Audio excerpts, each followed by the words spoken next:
அவருடைய ஆண் நண்பராரோ இல்லை வந்து தெரிந்த நபரோடோ உட்கார்ந்து பேசி கொண்டிருந்தா 10 நிமிஷத்தில் ஞானசேகரன் உள்ளே போயிடுவானா. ஏன்னா அண்ணா யூனிவர்சிட்டி அவ்வளோ பாதுகாப்பாக இருந்திருக்கு.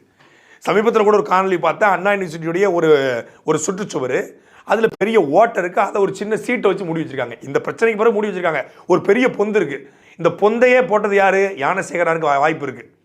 இந்த பொந்து இருக்கு இல்லையா, அதை ஞானசேகரனே போட்டிருக்க வாய்ப்பு இருக்கிறது. ஞானசேகரன் அந்த பொந்துக்குள்ளேயே தான் உள்ளே போய் நுழைஞ்சிருக்கிற வாய்ப்புகள் நிறைய இருக்குது. மெயின் கேட் கூட அவன் சாதாரணமாக மெயின் கேட் வழியாக கூட போயிருக்கலாம். கேட்டால் அவங்க மனைவி அங்கே தான் பணி செய்கிறாங்க, மனைவியை பார்க்கறதுக்காக அவன் போயிட்டு வந்தான் அப்படிங்கிற தகவலையும் சொல்கிறாங்க. அவன் மனைவி வேலை பார்க்குறாங்க தாண்டி அவன் மனைவி விடுறதாக சொல்லி அங்கே சர்வசாதாரணமாக போயிட்டு இருக்கான். அப்போ ஒரு பெண் இருந்த 10 நிமிஷத்தில் அவன் உள்ளே வந்திருக்கான்னா யாரோ ஒருத்தர் சொல்லித்தானே உள்ளே வந்திருக்கணும். அந்த ஆள் யார்? 3 பொண்டாட்டி, பிஸ்னஸ் மேனு, பிளேபாயி, இரவுல முகமூடி கொள்ளையன், திமுகவுடைய கட்சிக்காரன், 5 போஸ்டிங்கை முழுசாக வச்சுருக்காங்க.